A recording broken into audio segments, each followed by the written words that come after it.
Un baúl lleno de recuerdos, de Paul Auster. Cuando leí por primera vez algo relacionado con un proyecto para crear un museo del Holocausto en Washington, mi mente volvió directamente hasta el gran baúl azul, lleno de recuerdos de guerra, que estaba en el sótano de mi casa de Greenwich Village. No había vuelto a abrir aquel baúl desde hacía 45 años y pensé que, por fin, había encontrado una utilidad para lo que contenía. Escribí una carta al director del museo y, 2 días más tarde, uno de los conservadores me telefonió para decirme que le gustaría venir a Nueva York a ver lo que les ofrecía. Armándome de valor, subí el baúl del sótano y lo abrí. Lo primero que encontré fue mi viejo petate. En él había 2 pesados cascos del ejército nazi, con los nombres de sus dueños escritos en el forro, y una enorme bandera roja con la esvástica bordada en negro sobre blanco. Recuerdo que cuando mi división se adentró en Alemania, nos ordenaron confiscar todas las armas que encontráramos, y que cuando liberamos el cuarto de banderas de un cuartel alemán, tuvimos que desmantelar los armeros y las vitrinas para llevarnos las armas. Como nos permitían quedarnos como recuerdo con las armas de gala, yo me hice con una daga y una espada, ambas con las insignias nazis en sus empuñaduras. Además del petete, encontré 2 cajas de color marrón atadas con un cordel. Contenían cerca de 200 fotografías que yo había ido tomando durante nuestro avance a través de Francia y Alemania y que constituían una especie de archivo personal. Aparte de las fotos de grupo junto a mis camaradas, había otras que hice cuando mi división capturó a Franz von Papen, el vicecanciller de Hitler y primer jerarca nazi que los aliados hicieron prisionero. Al seguir repasando las fotografías de aquel paquete, llegué a las que tanto temía volver a ver.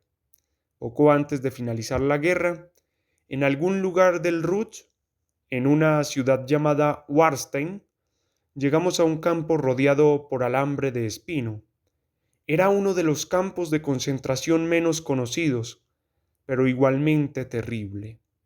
Un campo de la muerte donde albergaron a los prisioneros rusos para servir como mano de obra esclava. Ninguno sobrevivió. Al escasear los alimentos, los soldados de la SS obligaron a los rusos a cavar sus propias tumbas y después los asesinaron. Nuestros soldados encontraron las fosas abiertas, con los cadáveres al descubierto, dentro y fuera de ellas. Con buen criterio, los oficiales de mi unidad ordenaron que todos los habitantes de la vecina ciudad pasaran por el campo para que viesen todo aquello. El último objeto que hallé en el cofre no era alemán. Era algo que había llegado a mis manos después del armisticio. Mi compañía tenía su base en una ciudad llamada Ludinghausen. Un día, un coronel del cuartel general me ordenó que le acompañara para servir de intérprete. Yo había estudiado francés y alemán en el instituto. Durante una reunión que debía celebrar con sus colegas británico y francés sobre un asunto que no me fue revelado. Salimos una mañana temprano y nos dirigimos primero hacia el norte y luego al oeste, a través de un paisaje devastado. Alrededor de las 3 de la tarde, llegamos al lugar previsto para el encuentro, una posada, y el coronel entró para anunciar su llegada. Al poco rato salió para decirme que la reunión se iba a celebrar en inglés, por lo que no se requería mi presencia. Me senté en el jeep y durante la siguiente hora me dediqué a leer una novela que había llevado conmigo. De repente, la calma se rompió con los ruidos de un caballo al galope. Salí del jeep, agarrando firmemente la correa de la carabina que llevaba colgada al hombro. El caballo avanzaba rápidamente. Era un animal grande y lo montaba un hombre uniformado.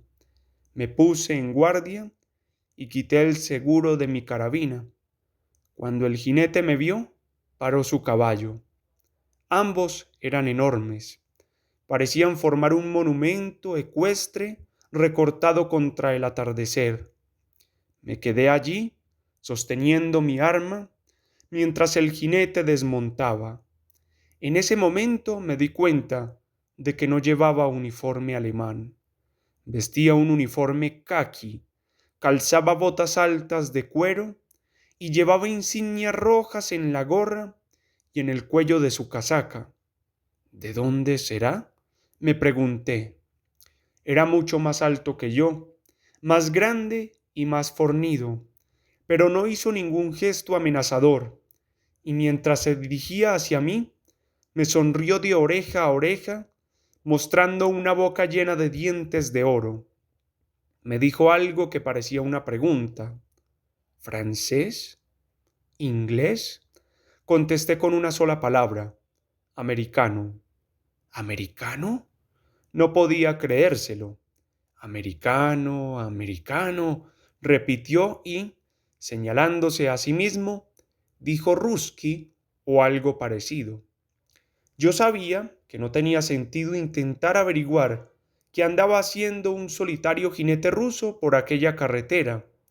Americano, americano, seguía diciendo mientras sus ojos azules brillaban, y entonces comenzó a desabrocharse el cinturón.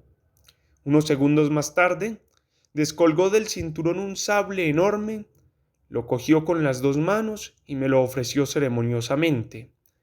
Yo di un paso atrás, pero él empujó el sable contra mí. Lo cogí y di un par de sablazos al aire ante la mirada de satisfacción del ruso. Me indicó con gestos inequívocos que era un regalo. Me di cuenta de que debía corresponderle. Pero, ¿qué podía darle yo? Ah, tenía el reloj. Me lo quité y se lo entregué. El ruso estaba radiante mientras se lo ponía sobre su peluda muñeca. Se quitó la gorra y me saludó inclinando la cabeza.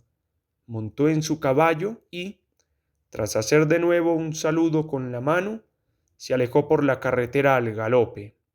Morton Cohen, Nueva York, Nueva York.